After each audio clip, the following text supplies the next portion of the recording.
પ્રશ્ન 4 કોઈ પણ એક વર્તુળ દોરો, આપણે 3 સેન્ટીમીટર નું લેવાનું, બરાબર? અને 3 બિંદુઓ A B C એવી રીતે દર્શાવો કે જેથી A વર્તુળ પર હોય, B ની અંદર B વર્તુળના અંદરના ભાગમાં હોય અને C વર્તુળના બહારના ભાગમાં હોય. તો પહેલા એક વર્તુળ દોર નાખો.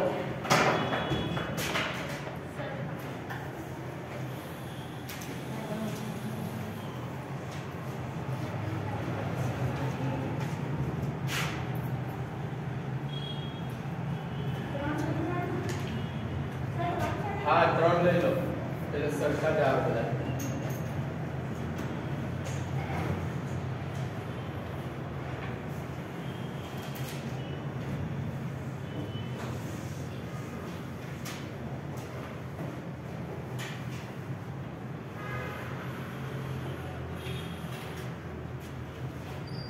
બરાબર?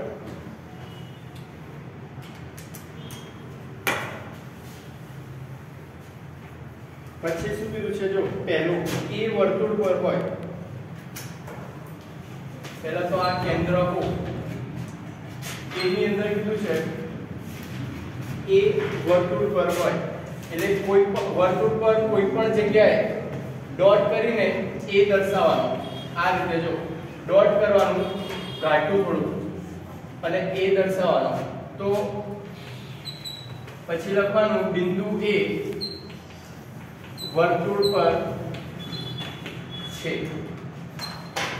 પછી B છે, B વર્તુળના અંદરના ભાગમાં હોય તો અંદર કોઈ પણ જગ્યાએ ડોટ કરીને બાજુમાં લખવાનું B. બરાબર? અહીંયા લખવાનું બિંદુ B વર્તુળની અંદર છે.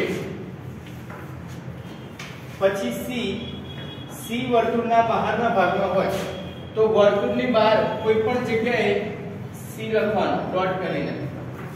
તો બિંદુ C વર્તુળની બહાર છે. બરાબર? કોઈ પણ જગ્યાએ લઈ શકો, અંદર બહાર. અંદરનું બિંદુ અંદર કોઈ પણ જગ્યાએ લઈ શકો, એવું જરૂરી નહીં અહીંયા જ લેવું. અહીંયા ગમે ત્યાં લઈ શકો. બહારનું બિંદુ પણ ગમે ત્યાં લઈ શકાય.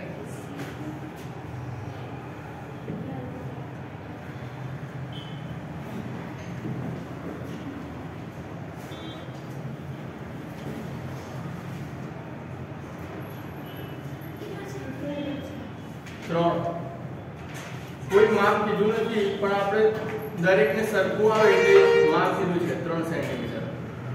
બાકી ગમે તે માપ લો ચાલે.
પતી ગયું?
વિડિયો ચાલુ અવાજ ના કરો.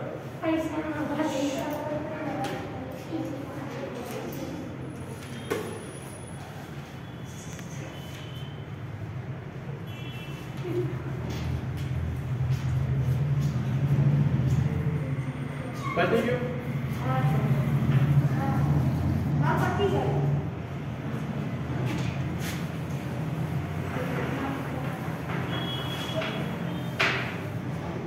પ્રશ્ન 5.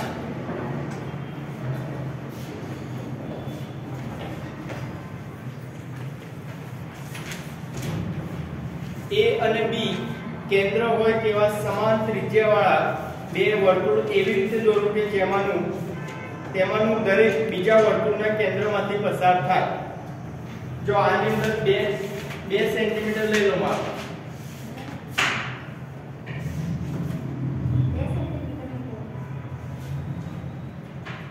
ના, એક કામ કરો, 2.5 લઈ લેજો માપ. હા, 2.5 માપ લેજો. કીધું શું છે? A અને B કેન્દ્ર લેવાનું છે. પહેલું કેન્દ્ર લો અને એમાંથી 2.5 સેન્ટીમીટર નું વર્તુળ દોરો.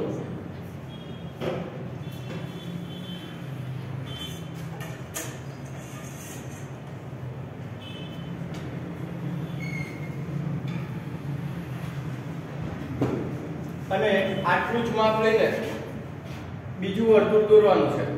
પણ બંનેના કેન્દ્ર સરખા હોવા જોઈએ. જો આ રીતે દોરવાનું. બંને વર્તુળ એકબીજાના કેન્દ્રમાંથી નીકળવા જોઈએ. આ રીતે જોઈ લેજો એકવાર.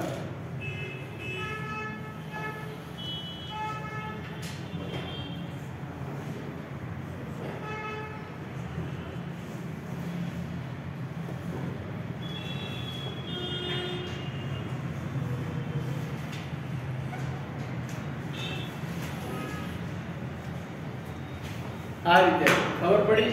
જો આને નામ, આ પહેલું વર્તુળ છે ડાબી બાજુ વાળું, એને A નામ આપો. આ બીજું વર્તુળ છે જમણી બાજુ વાળું, એને B નામ આપો. બરાબર? હવે જો શું કરશો તો A અને B કેન્દ્રો છે આ રીતે જોડવાનું છે. બરાબર? અને બંને વર્તુળ જ્યાં જોઈન્ટ થાય છે, બંને વર્તુળ ભેગા કઈ જગ્યાએ થાય છે તો એક અહીંયા છે. જો આ વર્તુળ અને આ વર્તુળ, એક અહીંયા છે અને બીજું નીચે છે અહીંયા. તો આને પણ દોરવાનું છે આ રીતે.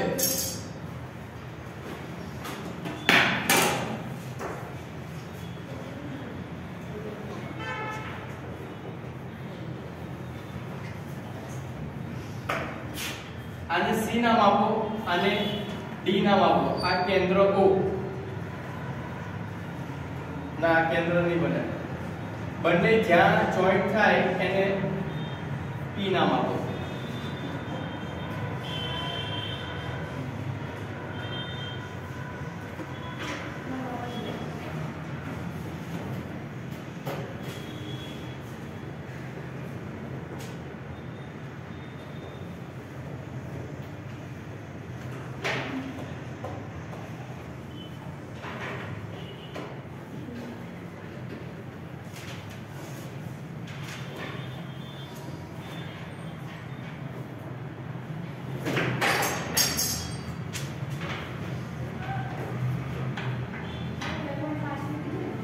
હા, થઈ ગયું વર્તુળ. હવે ચેક કરવાનું છે આમાં કાટકોણ બને છે કે નહીં. કાટકોણ એટલે 90 ડિગ્રી. તો જો અહીંયા દેખાઈ ના આવે આપણને, આ ભાગ છે એ કાટકોણ બનતો હોય. બરાબર?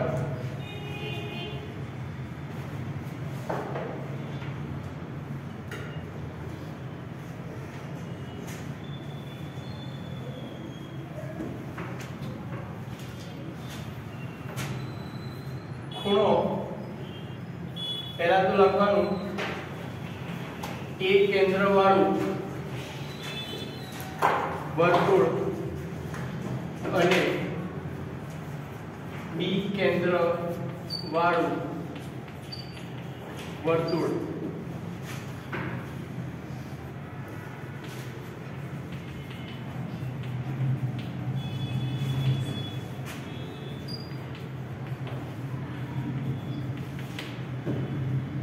.5 સેન્ટીમીટર બરાબર માપ લીધું છે એટલે લખી કાઢ્યું.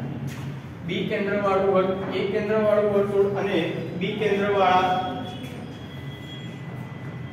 વર્તુળના બી કેન્દ્ર વાળા વર્તુળ જ્યાં ભેગા થાય તેને સી અને ડી નામ આપો. એટલે સી અને ડી. પછી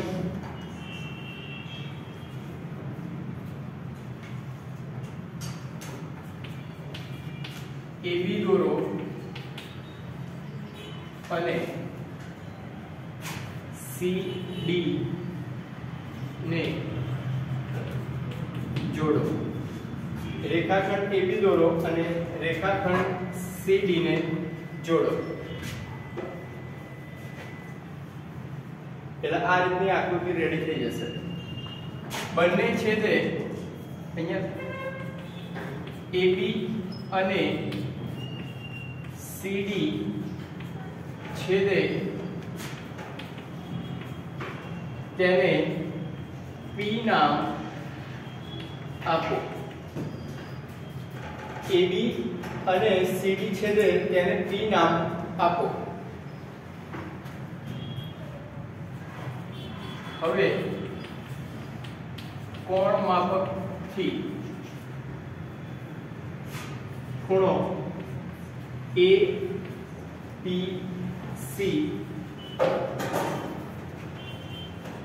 અને ખૂણો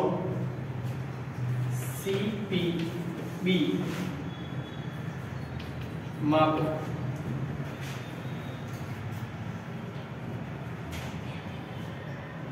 ખૂણો APC અને ખૂણો CPB 90 ડિગ્રીના થશે. માટે કાટકોણ બનશે.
વર્તુળ થઈ ગયું બરાબર. આગળ કદાચ ભેગું આવે બધું પણ વર્તુળ આવડવું જોઈએ. હવે રેખાખંડ. તો રેખાખંડ બે રીતે કરી શકાય.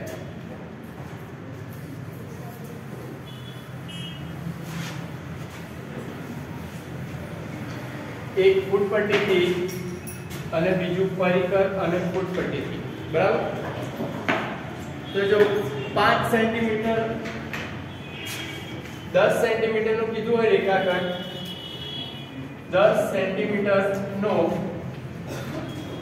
રેખાખંડ, તો સિમ્પલ છે, ફૂટપટ્ટી મૂકવાની, બરાબર? 0 થી 10 સુધી લીટી દોરવાની, 0 થી 10 સુધી લીટી દોરવાની. તો આ થઈ ગયો 10 સેન્ટીમીટર નો રેખાખંડ, બરાબર? આ પહેલી રીત. જે આપણે લીટી દોરતા હોય સિમ્પલ જ છે, બરાબર? 0 થી 10 સુધીનું માપ લેવાનું. પછી બીજી રીત તો કે પહેલા એક રેખા દોરો L,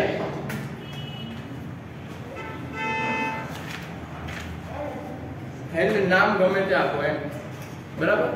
પછી એવું કીધું હોય 8 સેન્ટીમીટર નું રેખાખંડ દોરો. તો શું કરવાનું? એક છેડે એ બિંદુ લો, એક છેડે એ બિંદુ લો, પછી પરિકરને અણીને 0 પર મૂકવાની અને પેન્સિલ વાળો ભાગ 8 સેન્ટીમીટર કીધું હોય તો 8 સેન્ટીમીટર, બરાબર? તો મતલબ 0 થી 8 નું માપ લેવાનું પરિકરની અંદર. તો 0 થી 8 નું માપ લો, પછી પરિકરની અણી એ બિંદુ પર મૂકો અને એક ચાપ મારો, રેખા L પર ચાપ મારો. આને ચાપ કહેવાય, બરાબર? તો આ ચાપને નામ આપો B. તો રેખાખંડ AB બરાબર 8 સેન્ટીમીટર થાય, બરાબર? આ પહેલી પદ્ધતિ અને આ બીજી પદ્ધતિ. આમાં સિમ્પલ છે, એક લીટી દોરી દેવાની, જેટલું માપ આપ્યું હોય સ્કેલ રાખીને દોરી દેવાનું. અહીંયા થોડી વધારે મોટી દોરવાની અને પછી પરિકર વડે ચાપ મારવાની અને એ પ્રમાણે કરવાનું, બરાબર? હા, L. તો જો સ્વાધ્યાયમાં પહેલા બંને દાખલા છે, સ્વાધ્યાયની અંદર પહેલો અને બીજો એક્ઝામ્પલ.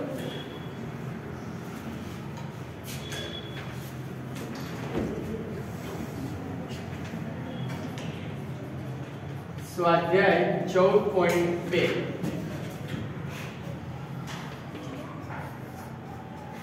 માપપટ્ટીનો ઉપયોગ કરીને, જો આમાં માપપટ્ટી જ કીધું છે, માપપટ્ટીનો ઉપયોગ કરીને 7.3 સેન્ટીમીટર લંબાઈનો રેખાખંડ દોરો.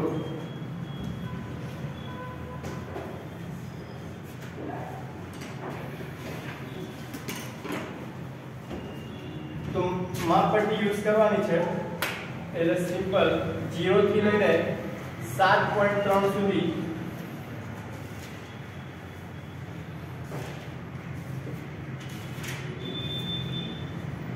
થી 7.3 સુધી લાઈન ડ્રો કરી દેવાની.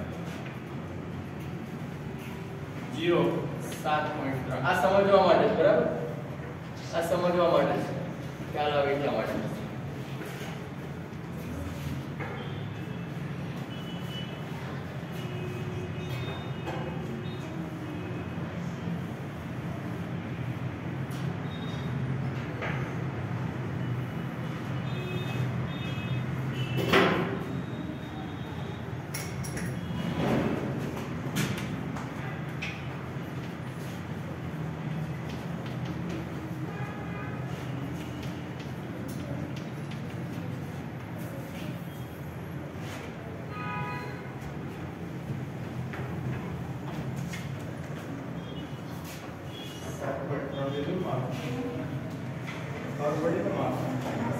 સાત પછી બીજી 3 ટેસ્ટ જોવાના.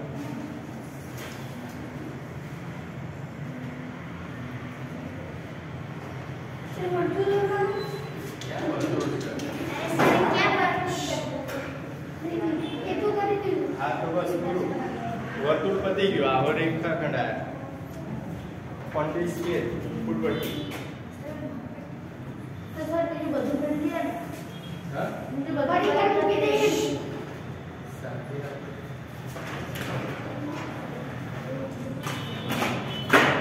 મુદ્દા લખવાના મુદ્દા કઈ રીતે લખશો તમારી રીતે લખી દો જો નોટબુક ની ઉપર ફૂટપટ્ટી મૂકો અને પેન્સિલ ની મદદથી 0 થી 7.3 સુધી 0 થી લઈને 7.3 સુધી લાઈન દોરો હા એટલે અને નામ આપી દેવાના એક બાજુ A નામ આપો એક બાજુ B નામ આપો પછી કરી દેવાનું કે આ રીતે રેખાખંડ AB 7.3 સેન્ટીમીટર નો તૈયાર આ રીતે લખી દેવાનું મુદ્દા આપણી ભાષામાં લખી શકાય એમાં ચિંતા નહીં કરવાની પણ સાચું લખવાનું તમે જે પ્રોસેસ કરી એ લખવાનું કારણ કે બુકમાં અલગ હોય પ્રેક્ટિસ વર્કમાં અલગ હોય બરાબર દરેકમાં અલગ અલગ મુદ્દા લખ્યા હોય એટલે એમાં નહીં પડવાના આપણે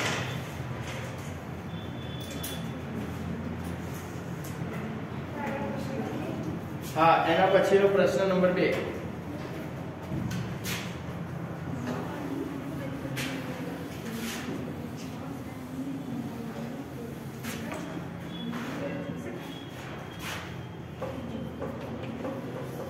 માપપટ્ટી અને પરિકરનો ઉપયોગ કરીને 5.6 સેન્ટીમીટર લંબાઈનો રેખાખંડ દોરો તો જો સૌ પહેલા આમાં રેખા L દોરો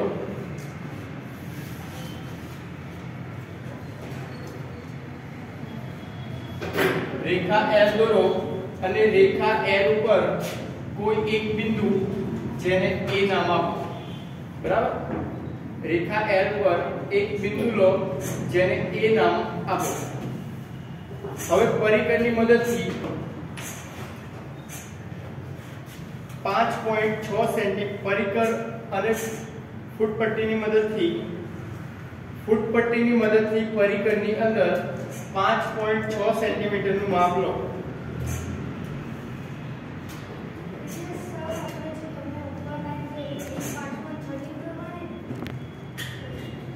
આ લાઈન 5.6 કરતા મોટી દોરવાની L જો અહીંયા સમજી લો આ L છે એ ગમે તે માપ દોરવાનું ગમે તે માપ એટલે આના કરતા વધારે હોવું જોઈએ બરાબર અને પછી એક બિંદુ લો જેને A નામ આપો રેખા L ઉપર એક બિંદુ લો જેને A નામ આપો પછી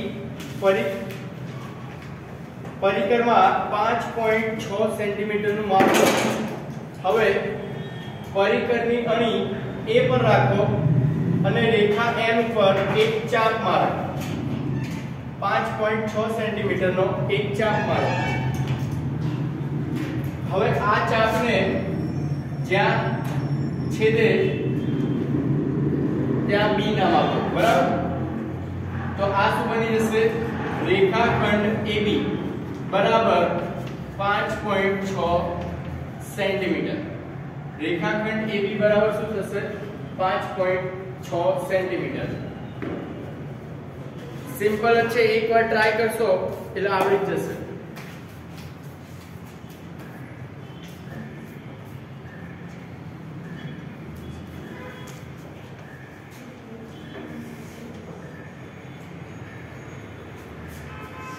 અને પછી રચનાના મુદ્દા લખી દેવાના આ જે પણ મેં બોલ્યો એ રીતે લખી કાઢવાનું તમે જે કર્યું પહેલેથી તે આપણી ભાષામાં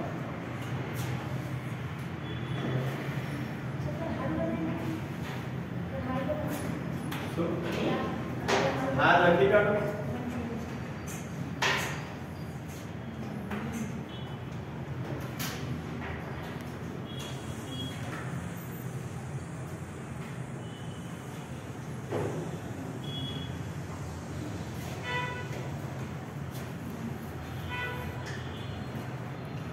દોરાઈ ગયું પછી પ્રશ્ન 3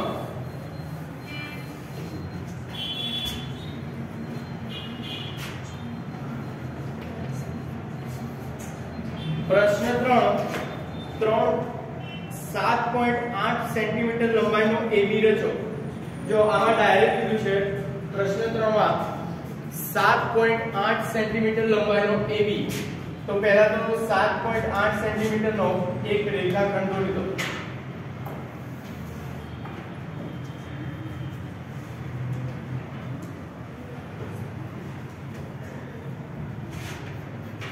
A અને B 7.8 માપનો રેખાખંડ AB દોરો. હા 7.8 કીધું છે ને પ્રશ્ન નંબર 3 માં. પછી શું કીધું છે આમાંથી 4.7 સેન્ટીમીટર લંબાઈનો AC કાપો. 4.7 સેન્ટીમીટર લંબાઈનો AC કાપો. 4.7 સેન્ટીમીટર AC. આનો મતલબ શું? તો પરિઘની અંદર 4.7 સેન્ટીમીટર નું માપ લો. પરિઘની અંદર 4.7 સેન્ટીમીટર નું માપ લો.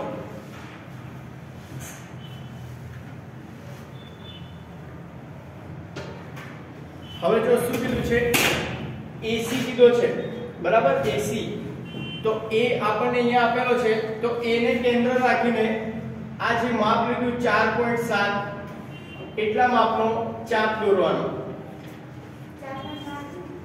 4.7 બુકમાં આપેલું છે. AC કીધું છે તો આને શું નામ આપશો? અહીંયા C. આને નામ આપીશું C.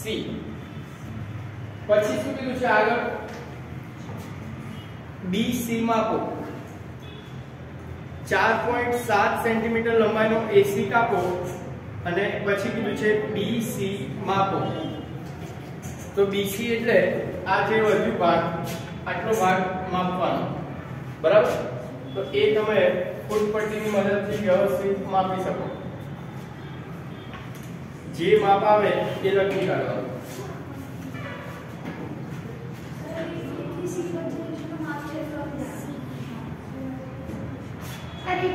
BC જો ફરીવાર સૌ પહેલા શું કર્યું? A થી B દોર્યો. કેટલા માપનો? 7.8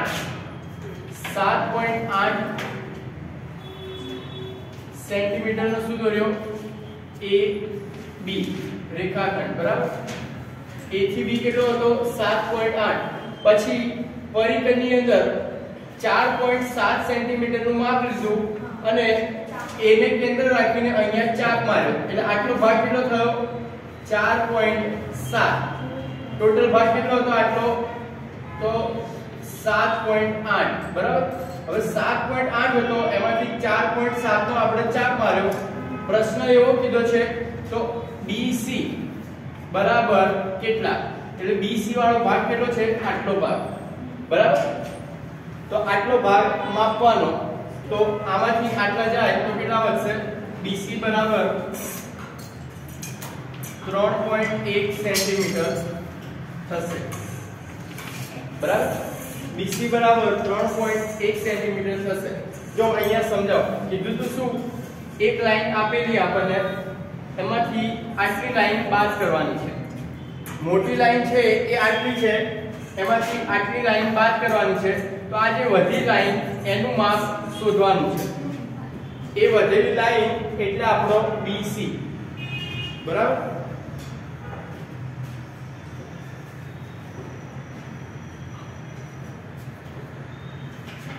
મુદ્દા માટે જગ્યા છોડી દેજો, ઘરે જઈને શાંતિથી લખજો.